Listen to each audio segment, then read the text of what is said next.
Hey, and welcome to another Tech Tuesday. This is Chad from Ascension Worship. This week we tackle that fun question, how loud should your church be?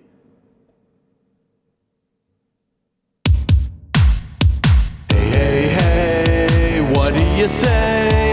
Yes, it's that time again. It's Tech Tuesday. So real quick, if you came here hoping I was going to give you an exact number for how loud your church should be, I don't mean to disappoint you, but that's not going to happen.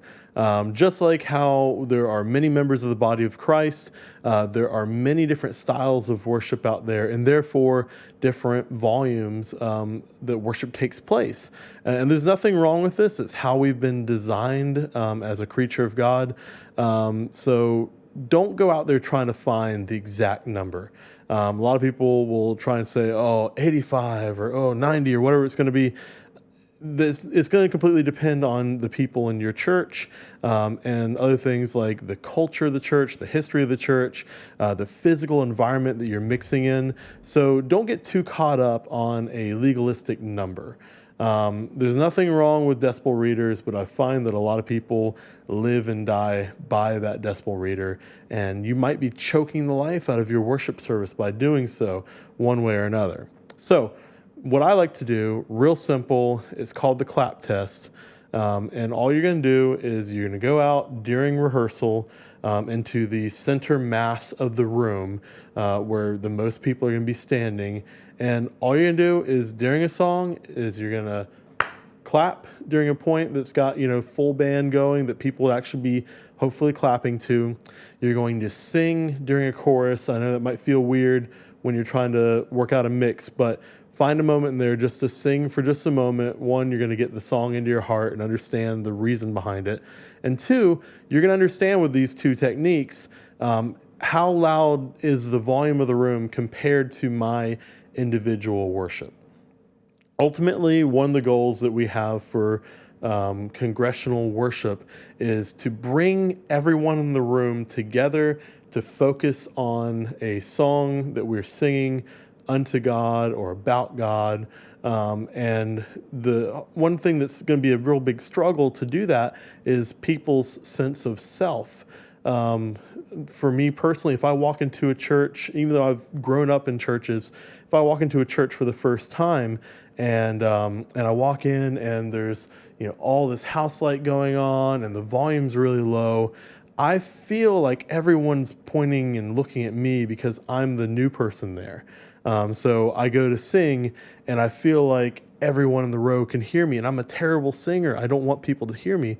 So immediately my first human response is to not sing very loud, to not be engaged in the worship.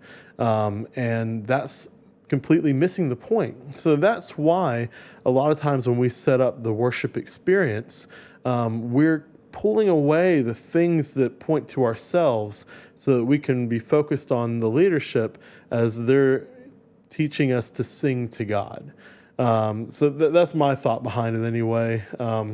But so one of the things you can do for that is make sure that the volume's just over what you need to be able to clap and still hear the drums and the band, and to be able to sing and still hear the worship leader who's a much better singer than I am. So now that's how you find out if the volume's too low. Obviously, if the volume's too loud, you're having to scream to be able to be heard at all. That's too much. And again, there's nothing wrong with decibel readers. I point this out as a way to find kind of your minimum volume to shoot for. So go out there, do the clap test, then take your decibel reader and say, okay, in this room with the level of engagement that our crowd has, it feels right around 85 or maybe 90 or 95. And you'll find a lot of times you don't have to have the mix incredibly loud. And it's definitely not going to be the same volume the entire worship service. You need to kind of ebb and flow with how the music's working. But this is just a good, quick way to, without being legalistic about decibel numbers, to find what does work for you, your crowd, and your room.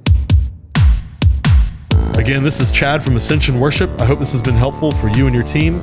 Come back here every Tuesday for new information.